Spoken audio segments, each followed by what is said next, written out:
Hello, how are you doing today?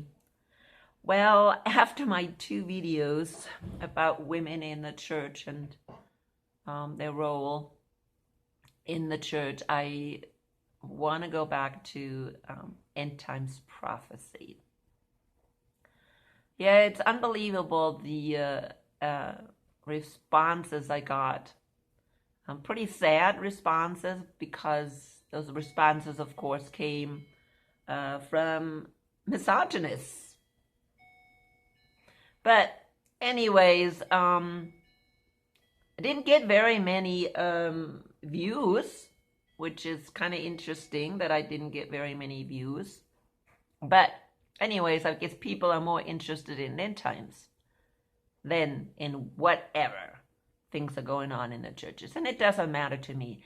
It's just the only reason why I actually did those two videos is because, when people attack me for speaking, then I guess I have to put out the verses that say maybe the opposite, or say that, wait a minute, I do, or the Holy Spirit wants me to speak. Now, today I'm going to talk about Babylon the Great. So we go to Revelation 17. That's what we can find about Babylon the Great.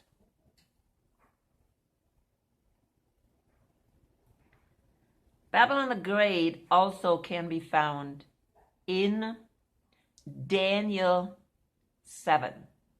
When you read all of Daniel 7 and you see the fourth beast coming out of the sea, the little horn in the middle is Babylon the Great. Why do I know that? Because we see the same beast with the 10 horns again in Revelation 13, and John saw it. But John at that time in 13 did not see the little horn. He only saw the 10 horns. But then when we go to 17, John has a closer look who this little horn is. And when we compare the definition, and we always have to compare definitions of this little horn of Daniel 7 and Babylon the Great, then we can see that they're the same entity. I'm not going to say person because it's not a person. Now, remember, I have done so many videos. The beasts are not one person. The beast is not the Antichrist that, what's his name? Martin Luther used. Martin Luther used that word Antichrist, even though really it's not really a term that the Bible uses for this end times ruler. Okay? John is the only one who wrote about Antichrist, but he did not describe Antichrist, as you know, as this end times ruler.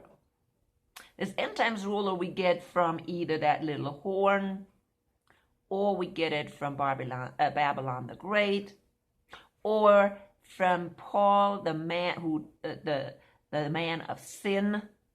Those are all the same words for the same person. But they're not the beast. The beast is an entity. The beast is an empire. The beast is a political system. Now, I know many people don't believe that. They are confused. Seventh-day Adventists are confused. They're stuck. Okay? I have to say that. I have learned quite a lot from Seventh-day Adventists, but they're stuck. They're stuck in believing that, or they're not distinguishing between the beast and Babylon the Great. There's a difference. You go to 17, you read it, there's no doubt that there's a difference. Because it says what? It says that Babylon the Great, the whore, the mother of prostitutes, and the abomination of the earth, sits on top of the beast. Again, the beast is an empire, a political system, an empire. Now, I know when we think about an empire, we think about the Babylonian Empire, the Roman Empire, the Persian Empire. These are all empires. And they're definitely described. Why? Because when we look at Daniel 2, and we look at the statue, and we compare the statue with the four beasts, they actually are the same. So that's why we know. That's where God told Daniel, these are four empires. And the last empire, the Roman Empire, would last until Jesus returns. Same thing with the four beasts. The last beast will last until Jesus returns. That's why I know. So many people are confused. They don't know what these beasts symbolize. And it is easy. Come on, people. Think. It can't be anything else. When you look at Daniel, and even with John, who of course took that vision of Daniel and continued it in Revelation 13, then you should understand that this is historical human progression, okay? Historical progression. In other words, it's not like something that comes at the end. No, it's been happening. The Roman Empire transformed into the Holy Roman Empire and had 10 horns. Okay? 10 horns. It's not anything that all of a sudden pops up in the end. No, it's been there. The little horn on top, the whore, which is an empire. The little horn is not an empire. It's a kingdom. Sorry, because the horns are kingdoms. It's all symbolic, and you need to understand the symbolic. So this little horn is a kingdom, but it's also a whore. It's also a woman. It's not a man. Okay? Even though sometimes, like the man of sin is described as a man. But in reality, it's just a cover-up. It's just symbolic. Okay? It's just symbolic. When we are looking now in Revelation 17, we see it's a woman. Okay? But even that woman is symbolic, because she is symbolic for a church, for a false church, for a whoring church. The church is the bride of Christ, the virgin that follows Jesus. The whore is going against the Creator. She whores around with other gods. Okay? So she is a woman. She is a church. So now you need to think about who is a church and a kingdom. And that can only be the Vatican. Okay? Can only be the Vatican. I don't want to confuse it with Rome, even though she is located in Rome. But keep that in mind. She is Vatican. Vatican, the city-state. Okay? The city-state. In other words, it's a city, but it's also a kingdom. So this is all important to understand. I know people they are very confused, especially when they listen to false teachers. Now, who in the world brought in all these false teachers? The one who is trying to cover up who this Babylon the Great is. This Babylon the Great is doing what? If you look at Daniel 7, she rules all the kingdoms. She rules the beast. Now, where did we see that in history? That the Vatican, that the beast, the whore on top rules the Holy Roman Empire. That's why it's called Holy Roman Empire, because she did rule it. Okay? We know for sure until the 1500s, until the Reformation, until things got scattered. Okay? We then ended up with having countries that are Protestant that didn't bow down to the Pope anymore, and countries that are Catholic. But the Pope was not happy with that. The Vatican, whoever is controlling the Vatican, and go there. Who's controlling the Vatican? Who is on top of it? Who created this whole system? Of course, Satan. We know in Revelation 12, Satan was kicked out of heaven. Now, some people think, oh no, he wasn't kicked out then. Yes. In Revelation 12, he is kicked out. When is he kicked out? Right after Jesus went up into heaven. That's when he was kicked out, because no more room was found for him then, because Jesus defeated him. Okay? It can't be any other time. So he was kicked out of heaven, and he created his empire, his personalized empire, which was the Holy Roman Empire. He took the Roman Empire and converted it into his kingdom. Okay? His empire. And out came the Holy Roman Empire, with whom on top? Papacy. Papacy.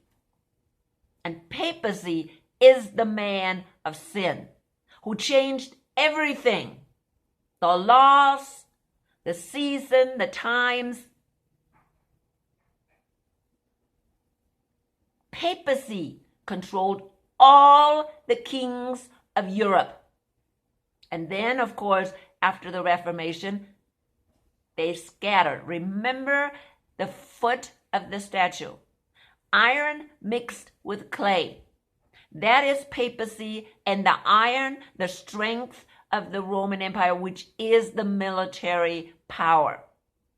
That's why they don't stick together. Because eventually they said, wait a minute, we're not going to bow down to the Pope anymore. And that's when they split. Brittle. Okay? I mean, it's not really hard to understand. You need to have the Holy Spirit, of course. You know, and many people that teach end times prophecy don't have the Holy Spirit. They interpret. In other words, they don't know what it is, so they come up with their own ideas. You can't do that.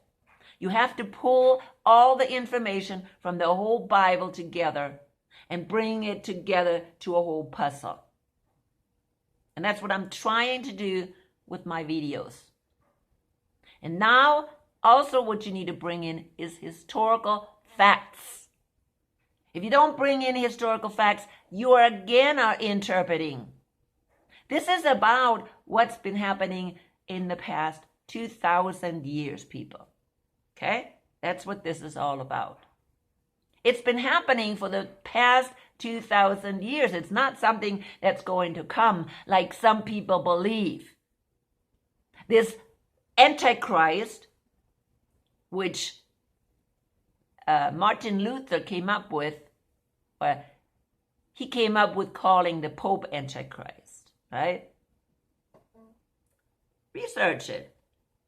That's when the Pope went and said, okay, we'll turn the things around. We're going to use what Luther said against them. And then he had somebody write, or a guy came up with this amazing story about this Antichrist that will come at the end. And it was a Jesuit monk who came up with this story about the Antichrist coming at the end during a 7-year tribulation time with the Jews back in place. You know, that's where also this last year of Daniel 70 weeks comes in, that people still believe is not fulfilled. This is a whole story that was made up by a Catholic monk or professor in 1500.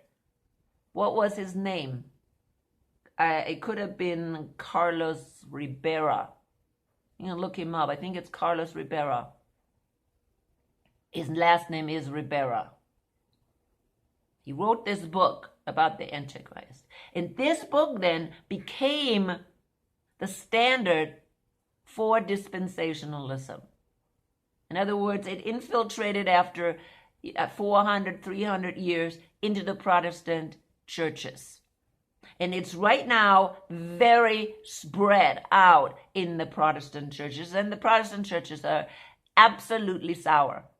Okay? They have been infiltrated by the Vatican, by the Jesuits. Okay?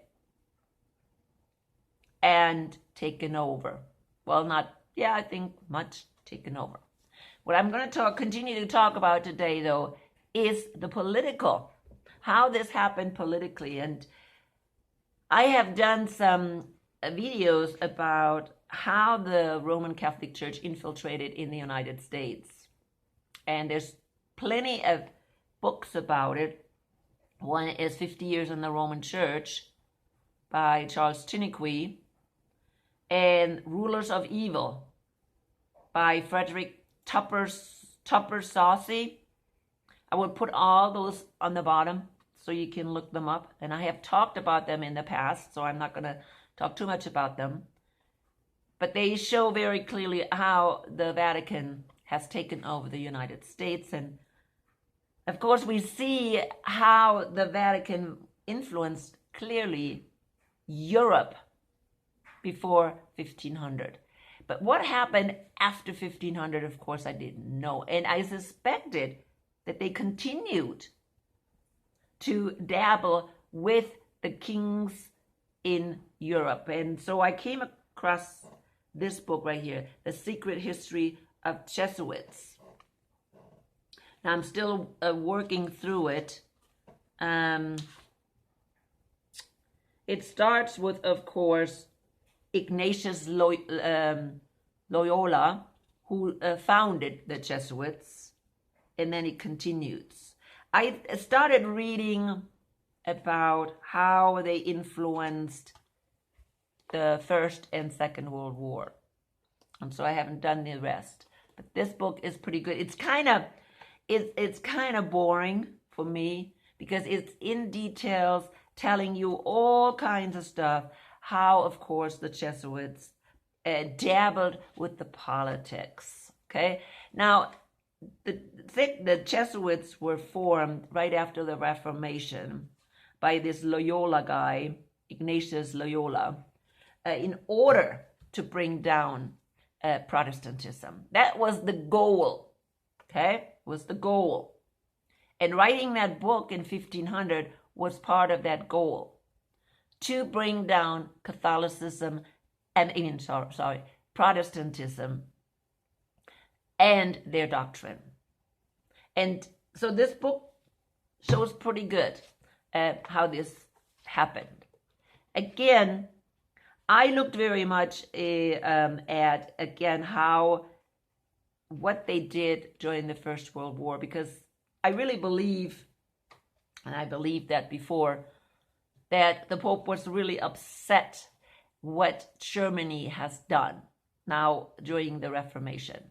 And of course, out of that came a Germany, kind of an empire, a German empire that was Protestant.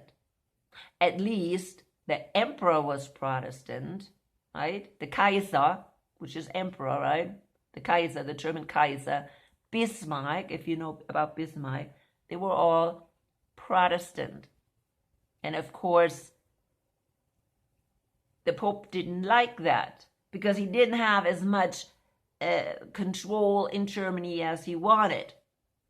So he had some interest in getting out these Protestant rulers. So what did he use? He used Austria, okay, which is the Habsburg. He used them to destroy the Kaiser. Now, I never had it, proof for that, but that's what I suspected. He also, at the same time, wanted to get rid of the Tsar because, of course, he was the protector of orthodoxy. Okay, he is the orthodox. He was the protector of orthodoxy. And so he, at the same time, wanted to bring down Russia. Now, he describes this very well in this book, how they infiltrated into the politics, what they wheeled and dealed in Serbia to get Austria into a war. And because the Austrian and the Kaiser had a treaty, the Kaiser was drawn into the war as well. And so they could bring down the empire, the German empire. And then after the First World War, he didn't care how many people died. Then the Pope went, with, guess who? With Hitler. Hitler was a Catholic, strong Catholic. He was also educated in Catholic school. And his SS was organized very, very much like the Jesuits. He describes this very well here. The main thing about the Jesuit order and SS is obedience, blind obedience to the Führer. Okay? I mean, the whole thing with the officers and everything was copied by the SS. Every leader of Hitler was either a Jesuit or a strong Catholic. And Hitler was used, well, actually the Pope, his interest was that Hitler would now march into Russia and bring Catholicism to the Eastern countries. Unfortunately, something went wrong. He wasn't successful. So I guess the Pope had to go with Plan B. But since he already worked in getting America under his control, I guess he went with America entering the war and taking over. And from that time on, the Pope started working, of course, secretly and not openly, with the United States and totally infiltrating the United States. Now, why does the Pope have to do that? Papacy. Because papacy does not have a military power. They depend on a military power, and they're using the worldly governments as military power. We see that very clearly with, of course, Hitler. Hitler was the perfect military power for the Pope, for papacy, for the Vatican, for the Jesuits. And so he took over them. Okay? So that's what he planned, and I always thought that's exactly what happened. Now, reading this book, I'm thinking, wait, what's going on? What's going on? They're working, on the side of Germany, but really, they're not on the side of Germany. They're side of Austria, because Austria was fully Catholic, but Germany wasn't. So they didn't have full control in Germany. And it is very interesting. I think the guy's name is Edmond Paris. Edmond Paris. I don't know if he's French. He wrote French books, and I don't know if he's French or not. But it's a very interesting book because it gives you facts about how the Jesuits, how the Pope, how the Vatican worked in the politics of Europe. Okay? That's how long the book is, until after the Second World War. And even after the Second World War, of course, they continued to control Germany and Europe. Right now, of course, Germany was used to be a workforce to keep actually Europe alive. We see in Revelation 13 that this beast, one of the heads of the beast, got a head wound. Now, Daniel did not show the heads, only the horns. But John saw heads. And of course, the heads are only divisions of the beast. There's the beast, and of course, the beast has the heads, which are all divisions of this empire. Okay? And then you have the horns on top of the heads. Okay? This just means that there's a division of the empire. It's not one smooth empire. Okay? Like we think of an empire. There's parts of it. But it's all one beast. It's all one empire in a sense. So one of these heads was wounded. And that's exactly what happened during the First and Second World War. The beast was wounded. Not Babylon the Great on top. The beast was wounded. And many make a mistake there. The beast is not Babylon the Great. They're separate. Okay? And that's why they get confused, especially the Seventh-day Adventists get confused about that. They need to really look at that again in detail because they're confused. It's not the beast that is Babylon the Great. Babylon the Great sits on top and she rules everybody. She rules all the nations. Look at Revelation 19, the fall of Babylon. Okay? How she controlled all kings, all nations. She made them all drunk with her idolatry. Okay? Or with the blood. She used all worldly governments to do her dirty work.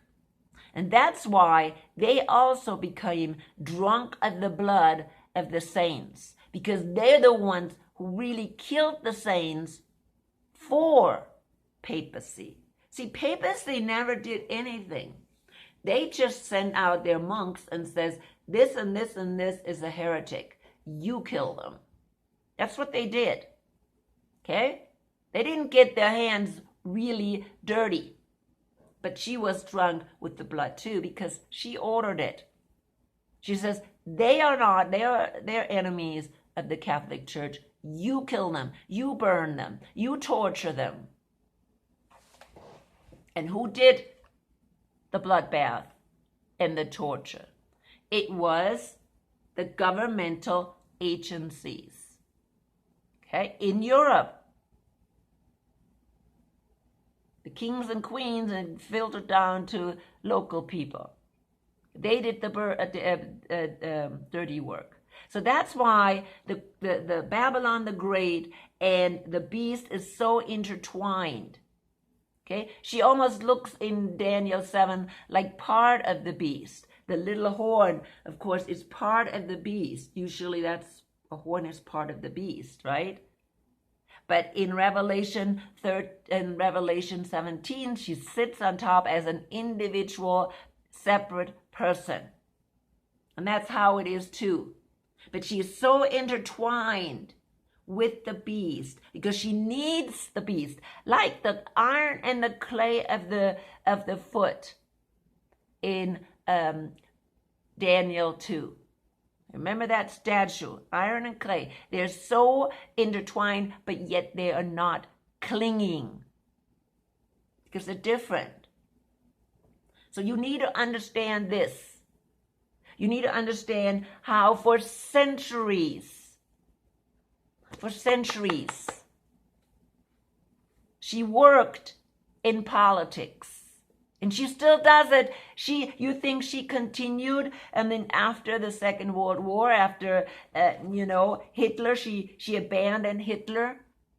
She abandoned Hitler. Hitler was her child. She used Hitler. Okay?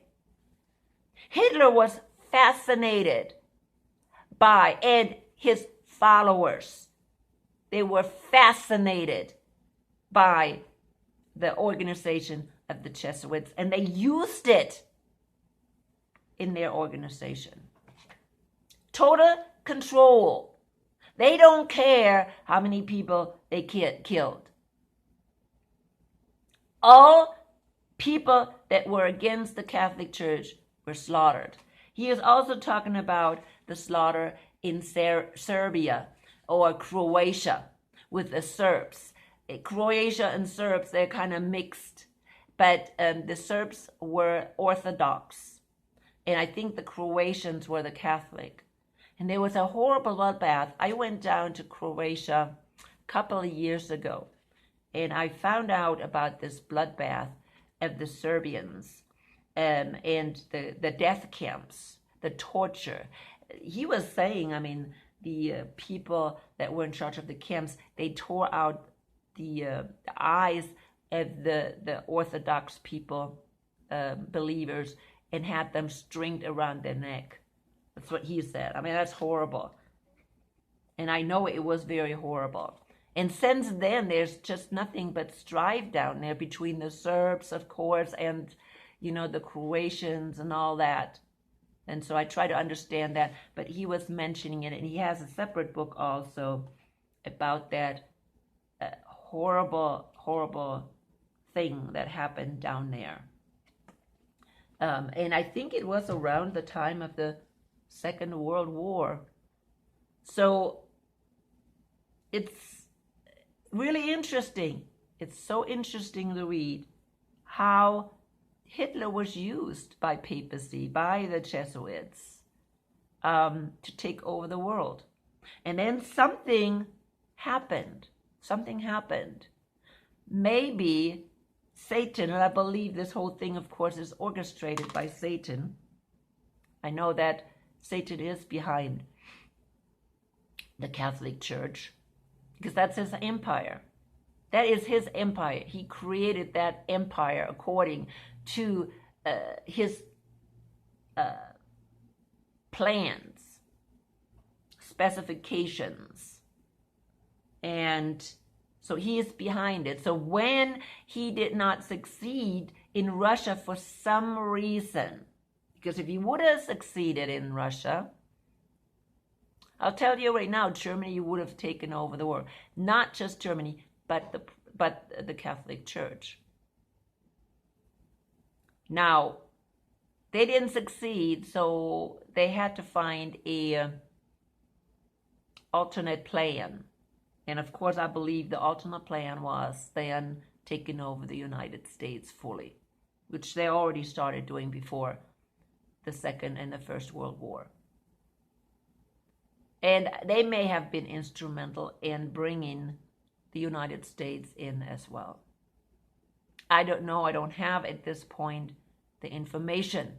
If you have any information about that, how the Jesuits, how the Vatican kind of worked behind the scene in the shadow to bringing in the United States into the First World War and in the Second World War, please let me know. I don't know everything. I'm trying to collect the information.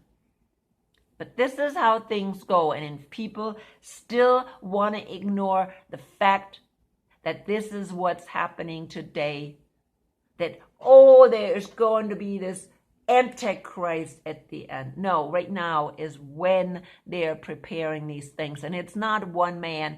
It is an organization that has always been behind the world governments. Always. And what happens today is exactly what happened during the Third Reich. Okay? We're having, again, the Roman Catholic Church taking over our country and taking away our freedom. Fauci is a Jesuit. Now, some people say Fauci is a Freemason because he made the Freemason sign. But Freemasons and Jesuits, there's not too much difference between them. Not much difference between them. They're both working for the Vatican today. Okay, I'm sorry. They may have started differently, but they are both instruments at the Vatican, and maybe the Black Pope. I don't have as much insight. If you have more insight, please let me know. But this is what's going on today. And this is what's going on in our country, in the world today. Okay? When you're looking at total control, that can only come from Satan. That is not what our country is built on. Our country is built on freedom and freedom of choice. Freedom of choice in our life, whether it be health, education, whatever. Right now, they're forcing everything. That is not freedom. And the main person behind it is Fauci. Now, I'm not saying Fauci is the end one. Fauci is being used. He has been used. He has been used for what? 50 years in our government? To bring our government under what? The rule of the Vatican? I'm putting it out as a question. I don't have the proof because they're hiding everything, but I know about Fauci. I know he is Jesuit trained.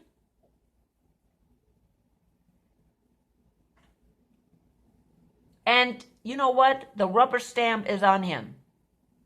If he puts an SS uniform on, he would be falling right in step with the Hitler regime. Fall right in step. Now add Biden to the mix. I don't even take Biden full. He's just a puppet. I mean, really a puppet that doesn't even know what he's saying. He doesn't know what's going on. Now, Trump knew what was going on. He knew about Fauci, and he did not get him out. That's because he was paid very well for his service. We know that now, too, that even Trump was paid for his service to bring in this vaccine that will control that will be used to control the whole world. And who is behind it? Now, I don't think Fauci is the man that came up with this idea. Just like Hitler wasn't the man that came up with all these ideas. No, this idea comes from another source. That comes from papacy. Because papacy has a plan from Satan over centuries, over 2,000 years to dominate the world. And he has tried it and tried it and tried it to dominate this world. And God is saying, wait a minute, nope, you're not going to do it this way. God may have stopped Hitler in Russia because was not his plan. See, Satan has a lot of room, but God has a plan. And Satan has to work within that plan. And his plan is a different plan. His plan was for what? The beast out of the earth. Because the beast out of the earth is clearly the United States and the New World Order. Clearly.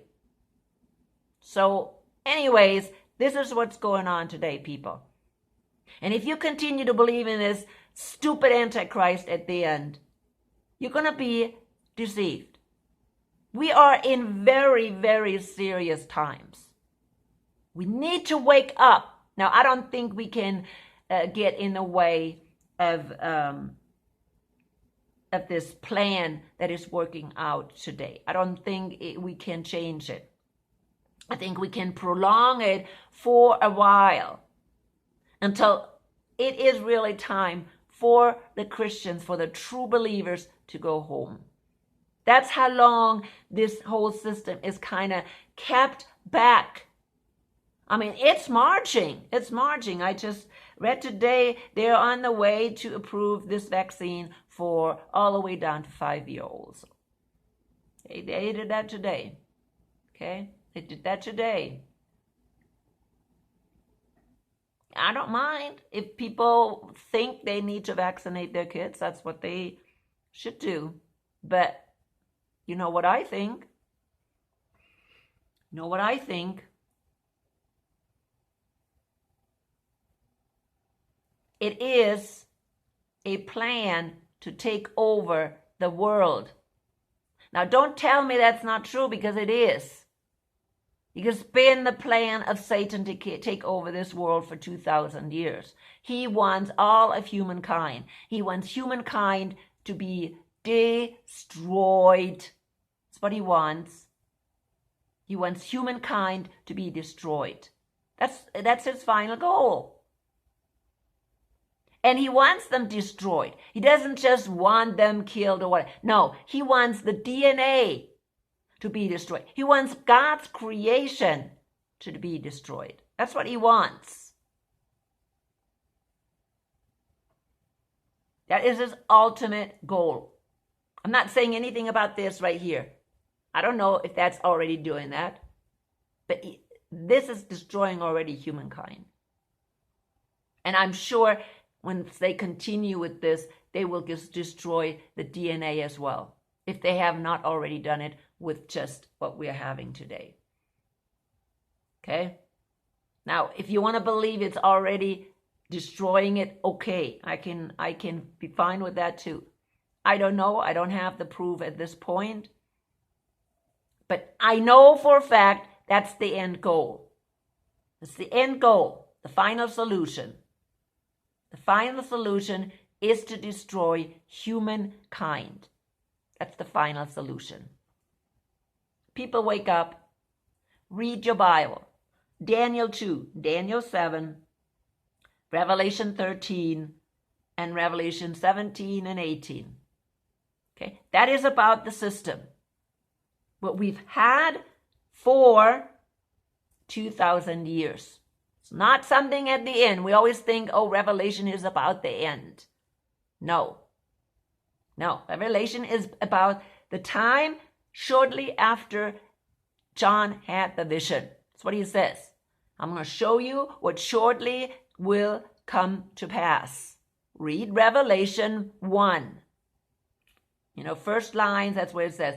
And at the end of Revelation, it tells you again what shortly will come to pass. Shortly, not in 2,000 years. So this has been going on for 2,000 years. The Holy Roman Empire has been in existence since the time the Roman Empire fell. I think it was around 500. That's when the Roman Empire fell. And that's when the Pope took over. And he kind of rescued the Roman Empire. We thought it fell, but of course the Pope continued Rome. It's all history, and if you don't know about this history, how in the world are you going to understand what the Bible's saying? I'm coming to an end. This book is okay. I mean, I just, like I said, it's kind of hard for me. It's hard to read all the details, all the little details.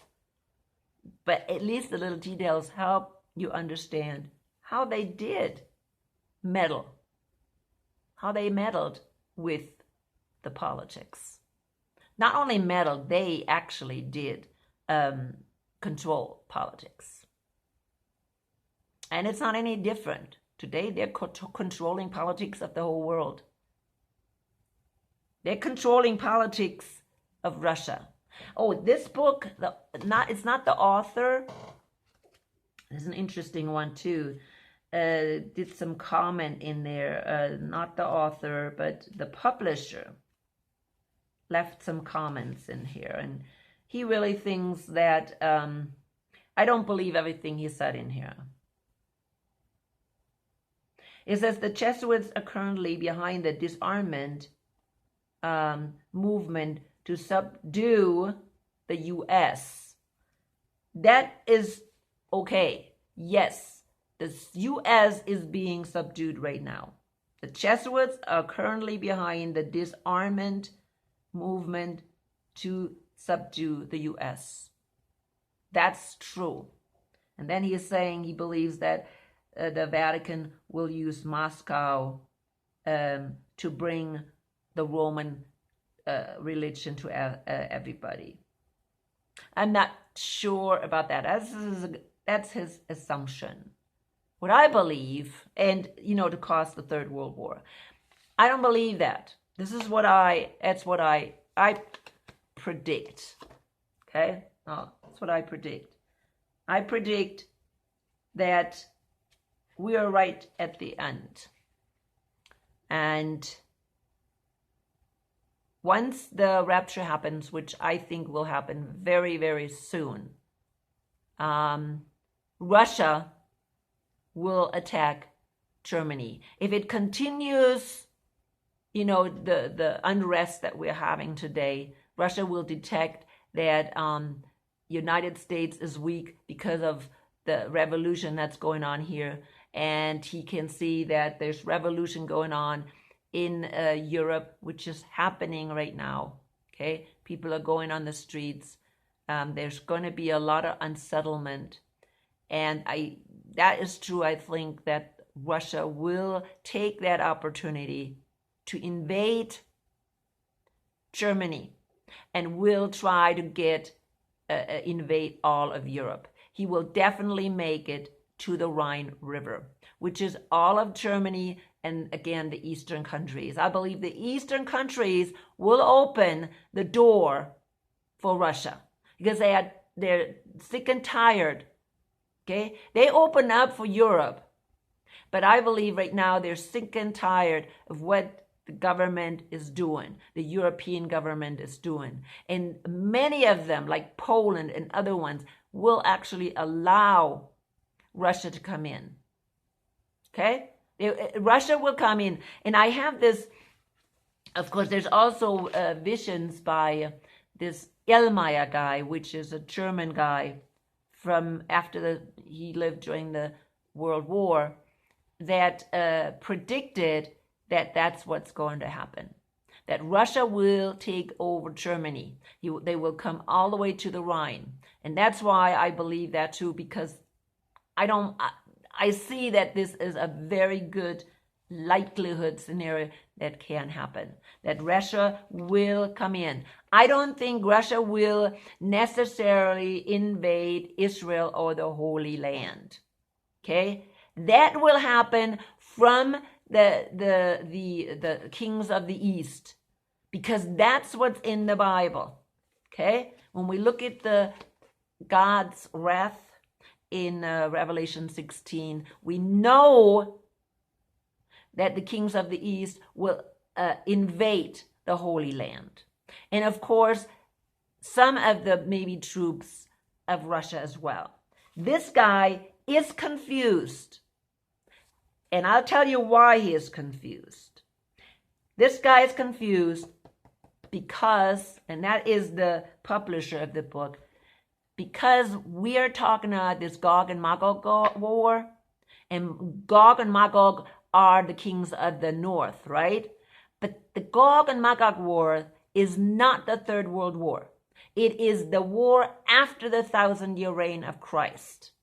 Okay? And see, this is when people listen to dispensationalism, they cannot put things together correctly because it just doesn't fit. It doesn't fit. Russia will attack Germany and they will be destroyed in Germany. The Russian troops will be destroyed in Germany. Okay? All of Germany will be destroyed, and that's what this Ellmeyer said, and I really can believe that. Then the kings of the East will come into the Holy Land, or the Middle East, and run over the Holy Land all the way into Israel.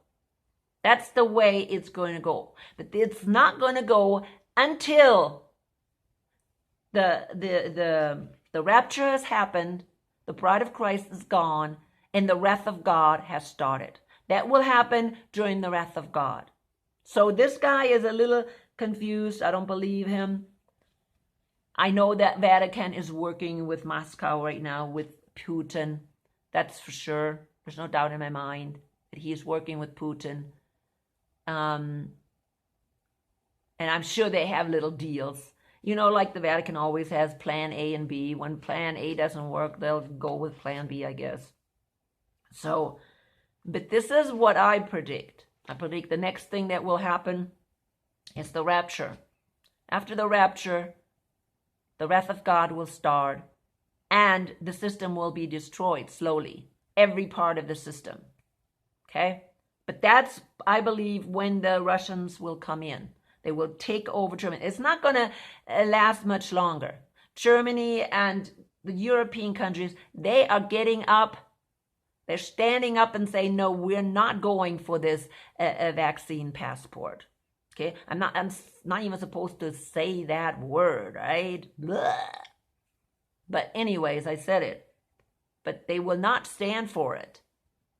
And I think we will have the resistance in the States as well. And once they are weak, okay? The United States is weak. That's when Russia may attack. And Russia will attack Europe. That's the closest to him. He will not come down to Israel. There's nothing for him to have, okay? He wants Europe. He wants Europe. Because that's what maybe the Vatican wants too. Vatican is very Marxist, right? Very Marxist. Or a form of Marxism, let me put it that way. So he may use Russia to take over Europe. Not necessarily the Middle East. Because it's very clear that the kings of the East will take over the Middle East. So I'm coming to an end, people, but that is the subject of another video. And believe me, it's happening soon. It's happening very, very, very soon. Let's hope that the rapture will happen soon. As you know, if you follow my videos, you know I believe the rapture happens on the Feast of Trumpets in September. Now our time is gone. We have to wait a whole year. We have to go through this mess another year. It'll be a terrible mess. I hope you stick with your Lord. And don't get this. Don't bow down to this system that is right now being put in place. It is a totalitarian system. It's a controlled system. Yes, you may not want to believe that for the United States, but it is so. It is so. We don't have any more democracy. We have too many false forces in our government. I don't know. I think people are already, I don't know, are they blinded? Did we drink too much fluoride for the past, generation? 2 generations, 3 generations? I don't know when they started put fluoride in the water. So people can't think anymore? I don't know. But it is time for me to finish up. I already did enough. But yes, please, people, wake up and let the Holy Spirit guide you.